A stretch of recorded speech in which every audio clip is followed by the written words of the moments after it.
We're gonna watch stuff about Ubisoft, as usual. Um,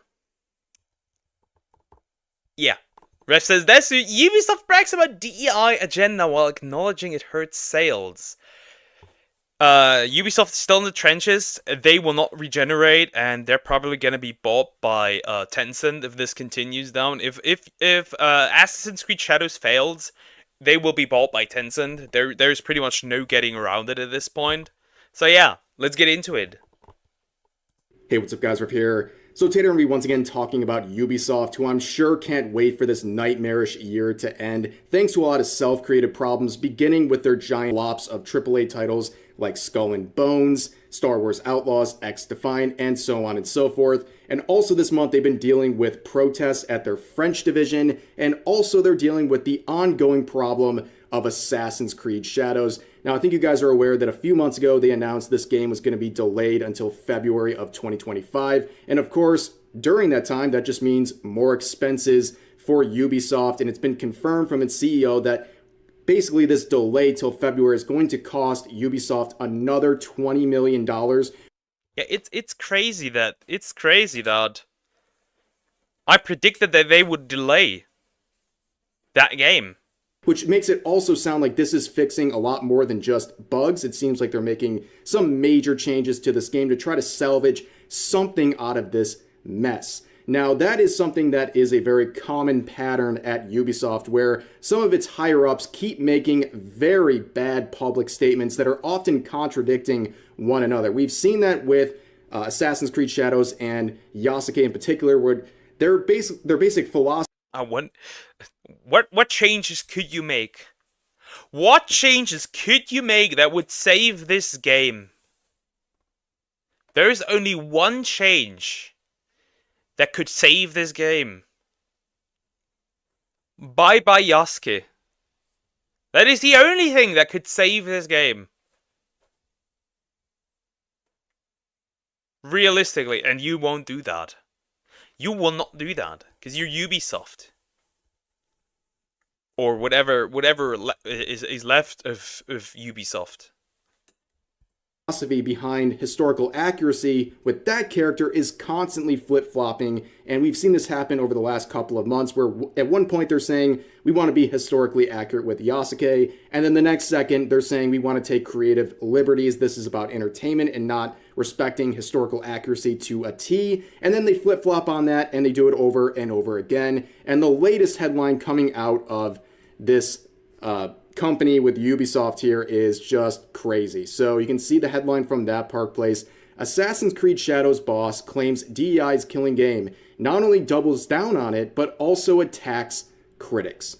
This is, again, another example of a higher up at Ubisoft doing something that is against the good intentions of the company. They are actively sabotaging the company.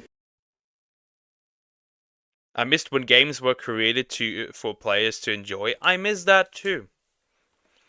I don't want any more live service games. I don't want any games that like I buy and then I have to download a 50 gigabyte patch so I can run the game. I don't want to buy a license for games. I don't want to hear any like agenda from games. I don't want apolitical games. That's simply not possible, right? But I want games where it is not forced down my throat. It's all telling me that I'm the bad guy, especially since I'm a dude. It's like I want back to games like games are made for pure money. Now they are.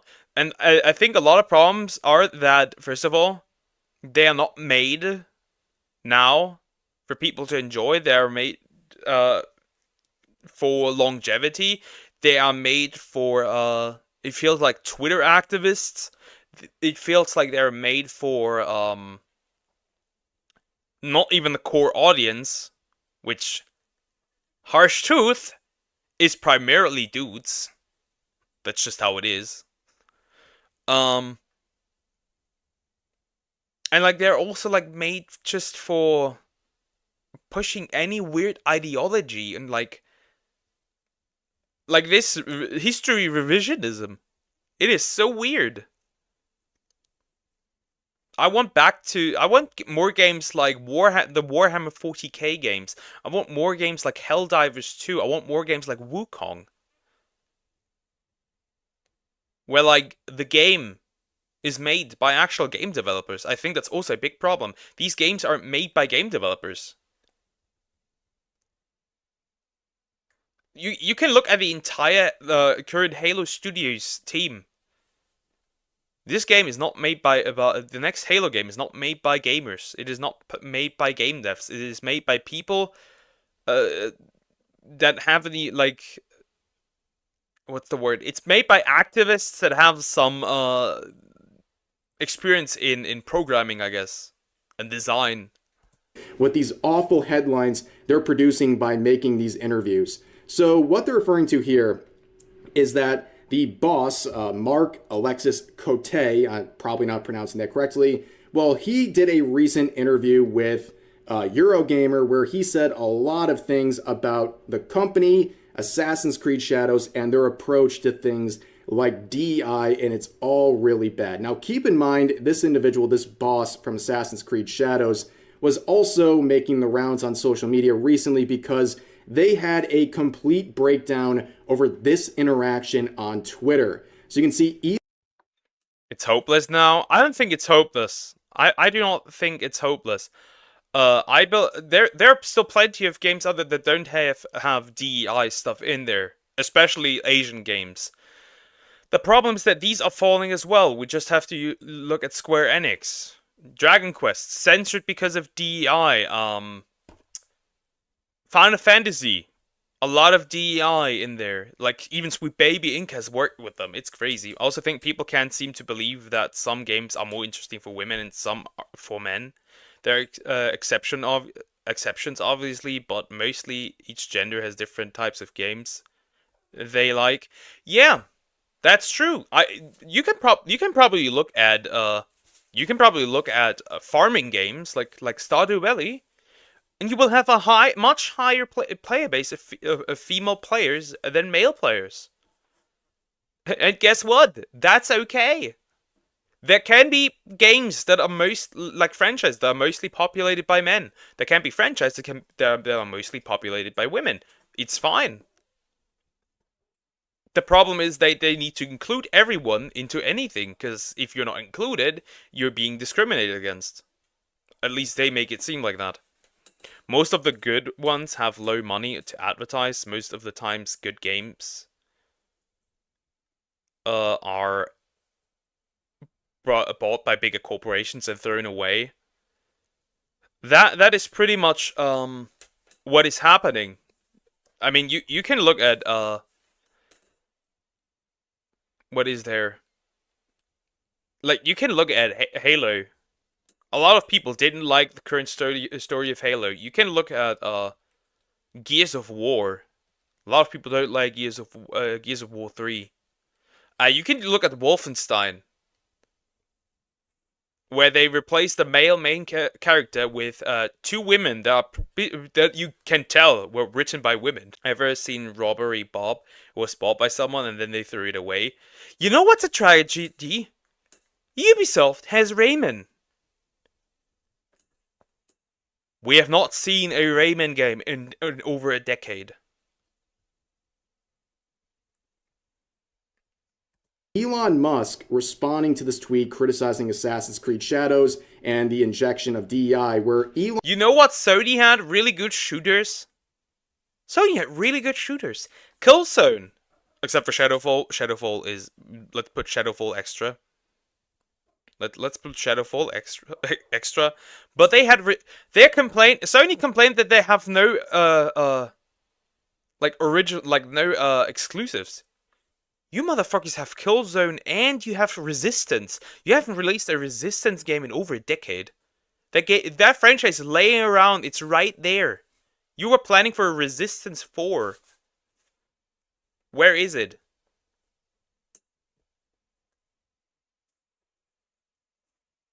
Oh yeah, the game used to be good. I replayed it when I got older, but everything had ads. Okay. Can I be weird again? Yeah, Raven already answered that question. Best Flash games are the best. Honestly, it's kind of annoying now. Okay. They were made for pure entertainment. Yeah, true, true. Yeah, I agree with that. True. Elon Musk says DEI kills arts. And as a result of that, this boss over at Ubisoft would basically say that tweet generated so many emotions that made him want to go back to the platform just to say things to Elon Musk, where basically he was running through potential ideas he would say to Elon Musk. And basically he said, for me, Elon, it's just sad. He's just feeding hatred. I had a lot of 3-word replies that came to mind, which, by the way, there's a lot of various 3-word combinations that would be pretty inappropriate to say to someone like Elon Musk as the boss over at Assassin's Creed Shadows. But anyways, let's get into If you want to risk a timeout, sure, do it. I want to see you try. that interview with Eurogamer, and it's not surprising that Eurogamer and Ubisoft have combined for an absolute abomination of a interview.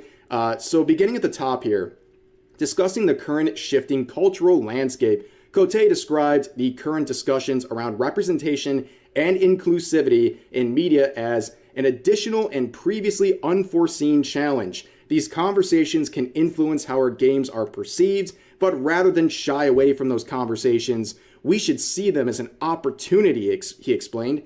So basically, they're saying we're the heroes, right? We know that having DEI associated with our games is bad. It affects the perception of our game negatively, but we're going to do it. Yeah, we make less money. Our stocks are in the trenches. Our investors are not happy. We might be bought by a Chinese company. Let's continue down that path. It is interesting to see. It is that the disconnect between like consumers and developers, like the people running the company, is ginormous. Anyways, because it's an opportunity to have these tough conversations, which I'm sure the investors are loving every part of that. You're basically sacrificing the quality and perception of your game and its potential sales to push an agenda, which they also claim they're not pushing, but we'll get into that in a second. So they continue on saying Assassin's Creed has always been about exploring the full spectrum of human history, and by its very nature, that history is diverse. Staying true to history means embracing.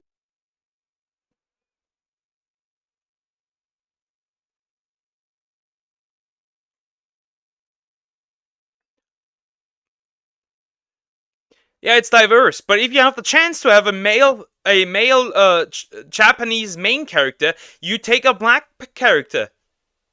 How about you make a actual Assassin's Creed game in Africa? I don't get this logic. You have a Native America in America. You have a Italian guy in Italy.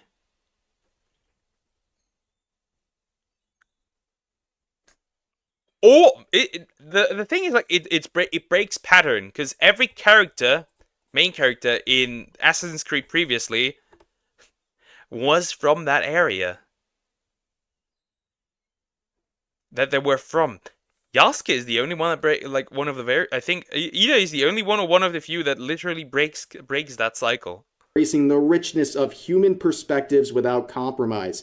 For example, in Assassin's Creed Shadows, we highlight figures both fictional like Naoe, a Japanese warrior woman, and historical like Yasuke, the African-born samurai. They're still labeling him a samurai after all of. He is not a samurai. If anything, and that is probably the most accurate description of what he was, chances are he was more or less a trophy.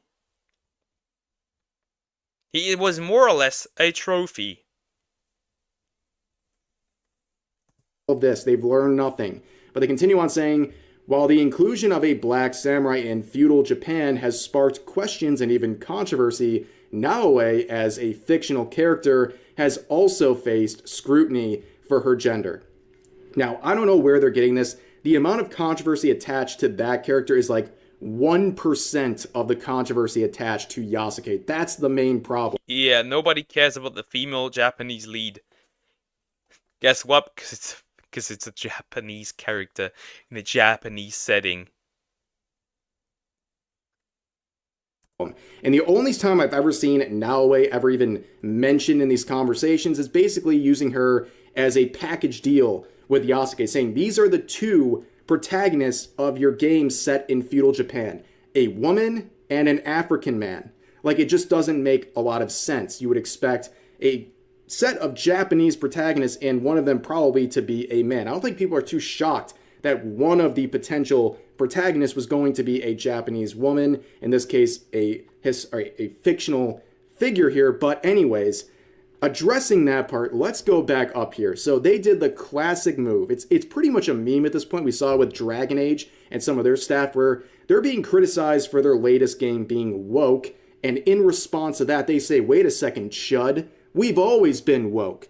And that is a terrible route. I don't know why all these developers are embracing wokeness or their quest for diversity. I don't care about the characters in a video game. The only time I would care is if I was in the game. You want to be part of the game? Asking for a friend. But anyways, that's what they're doing here. They're doubling down on it quite hard and then trying to play the victim. But continuing on, they say this.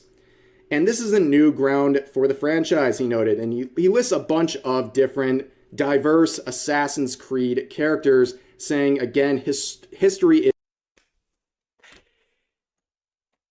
This guy's a ginormous retard. He is a ginormous retard. I've never seen a retard that much. Those characters were all from the region. They all came from the area that the story was playing in.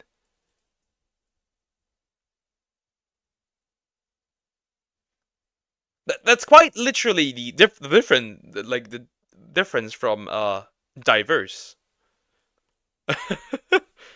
Because you think diversity is having a black character in a Japanese setting, but Altair is I think the first Assassin's Creed takes place in the Middle East.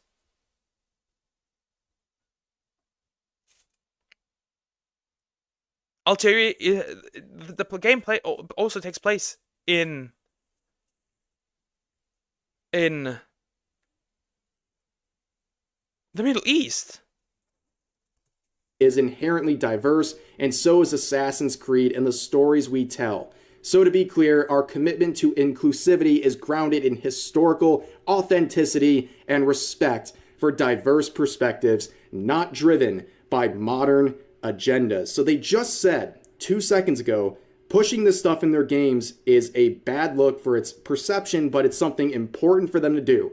What does that sound like? That sounds like pushing a modern agenda, and then down here they say they're not doing that. And they're also saying, again, we care about historical authenticity, where they're also falsely labeling Yasuke as a samurai in order to check boxes for their DEI related agenda. In this comparison of Yasuke versus these other protagonists and saying they're all diverse, well, the reason people have an issue with Yasuke being the main protagonist of Shadows is that he doesn't really fit the environment. Yes, he was there, but he was a very small minority of the population. You would just...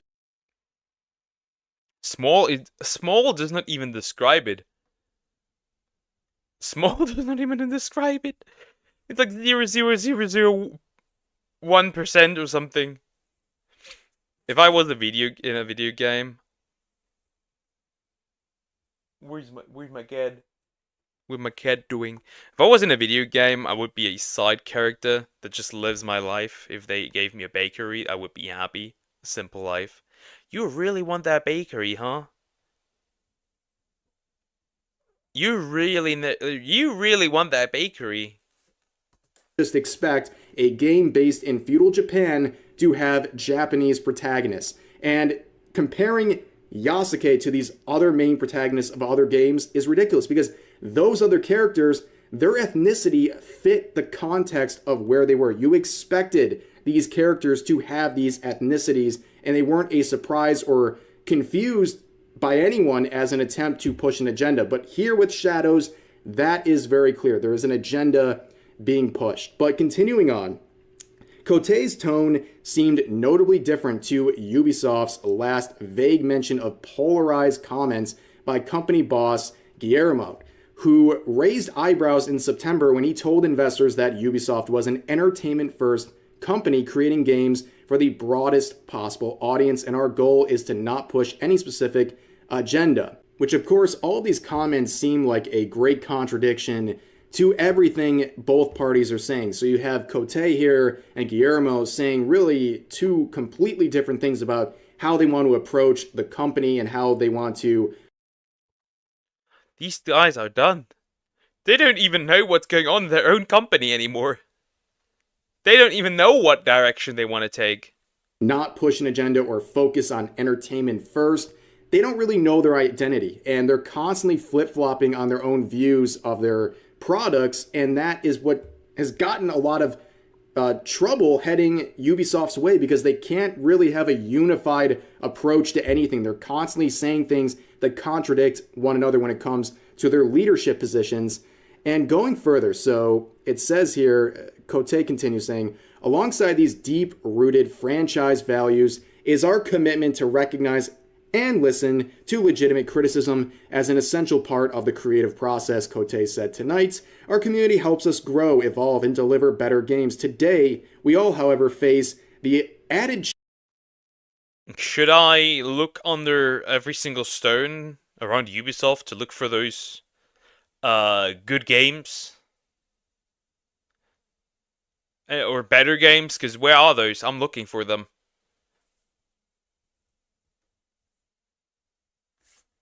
Of course, attacks driven by intolerance, of course. Challenge of distinguishing between genuine feedback and attacks driven by intolerance. So we've heard some different rumors, like from Endymion and other people who claim that insiders have said that the people at Ubisoft, they are shut down to criticism. They are not hearing it from anyone. They have completely decided that all of this outside noise is not important to them. So in the eyes of Ubisoft, any complaint from the outside is just being thrown off as intolerance. I don't think that is. This sounds like Sony and Concord. Sony and Concord, according to an insider, they were not open for criticism whatsoever. They were toxic. They had a lot of toxic positivity there. I wonder if that's the exact. It sounds like the exact same thing. Is a bold claim to make with Ubisoft based on their track record, and on top of that, we see this whole commitment to the creative process and that they want the community to help them grow and deliver better products. But again, with Yasuke, the very simple fact that just 2 seconds ago we saw this boss over at Ubisoft refer to Yasuke as a samurai despite the massive outrage, especially in Japan, over that ridiculous claim, shows they're not taking any of this seriously. And I think that's not too much of a surprise. But listen to how they play the victim here. So, our creative teams face lies, half-truths, and personal attacks online. And they say the current climate is tough on them. When the work they pour their hearts into is twisted into a symbol of division, it's not just disheartening, it can be devastating. I don't know what to say at this point. Like, we're just repeating ourselves here. It's the same talking point over and over. They just simply don't want to learn anything. They face lies, half-truth, personal attacks. Yeah, sure, some of them.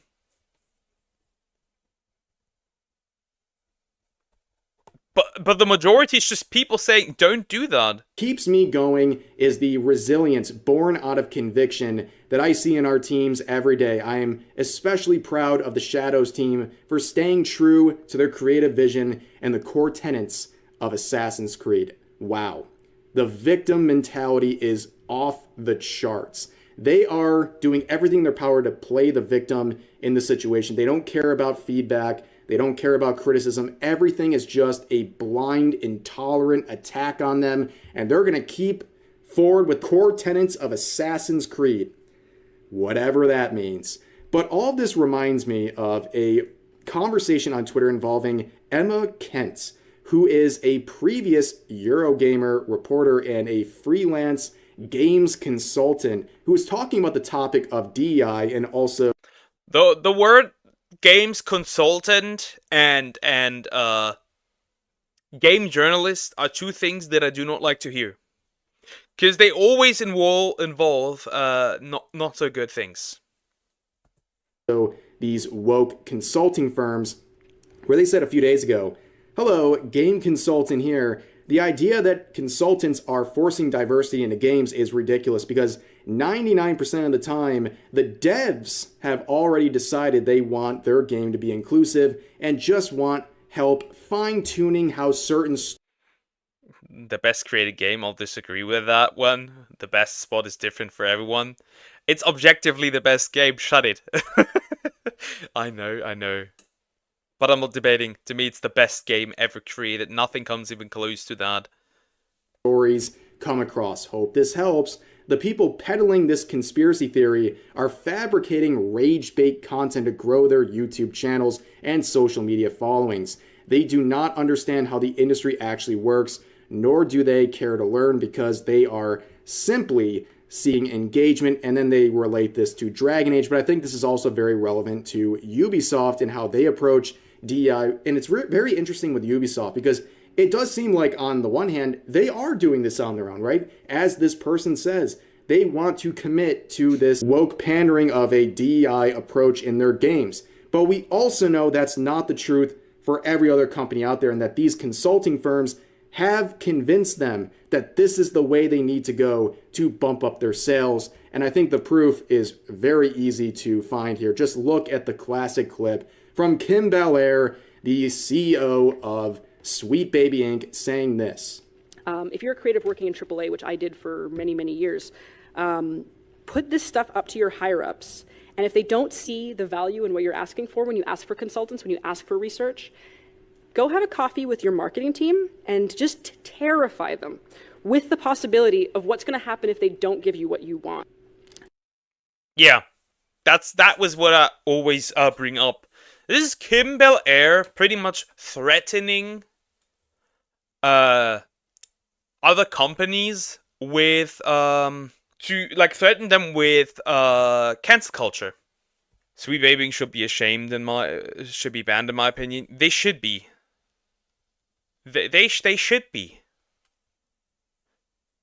I think Square Enix has removed them, but they have their own DEI department, so I think that doesn't matter anymore. However, Sweet Baby Inc. employees can't find a job anymore, so it seems. They struggle to find jobs. And they did fire Chris Kindred. Apparently, Chris Kindred was so crazy they had to fire them. Yeah, that doesn't sound like companies are deciding to employ these woke consulting firms just because they want to. It sounds like they are being intimidated with the threat of cancel culture. And I think Ubisoft is a reflection of a systemic approach to that, right? They are so afraid of cancel culture. They've become this company that just embraces DEI now. They are actually kind of following the Bridge dynamic we've talked about in other videos where at Bridge, they said they want DEI to flow through the entire company from the CEO to the janitor to the point where it's a part of your DNA. And you that is what Bridge is. Just look into Bridge more, and you will realize that this entire shit is peak Marxism. It's when you look at the entire DEI and Bridge stuff, it's just communism.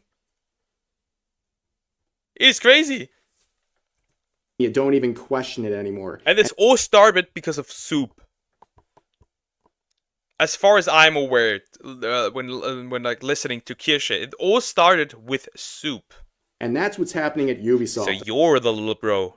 Okay, they're now going out and probably working with a lot of consulting firms and also making these woke choices with their games on their own, but that probably wasn't the way it was forever. They've been convinced to the point where they now believe in this nonsense, and they don't even have to be convinced anymore, and they will keep trudging forward with this stuff even if they know it's killing their product. They acknowledge it and they're still pushing it while trying to claim they are apolitical. It's ridiculous. But let's read one more section of this article. So, in quotes, when we self-censor in the face of threats, we hand over our power until freedom and creativity wither away.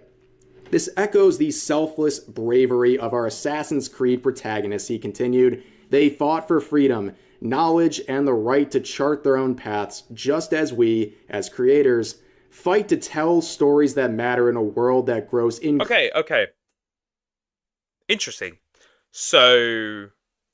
they aren't allowed to not self-censor themselves. But when critics call them out, the critics have to be censored. Interesting. I'm curious how that works. Increasingly divided. Once again, they're the heroes. Give them a round of applause, ladies and gentlemen. They're just like these heroes from the game. Wow, isn't that so wholesome, Chungus? I hope they get a lot of updates on Reddit for this cringe post. But you get the point, okay? This article is pretty insane, and another reminder that Ubisoft is their own worst enemy. Not only are they delivering these shoddy products, their leadership comes out and makes the dumbest public statements ever that are totally against their own interest as a company. They're not only, they're like contradicting, they're like, this is also pretty much the end of the video. They're contradicting each other, so they don't even know what they want to do. They pretend themselves as the heroes, and they're gonna double down and continue down that, path. Which is interesting to see.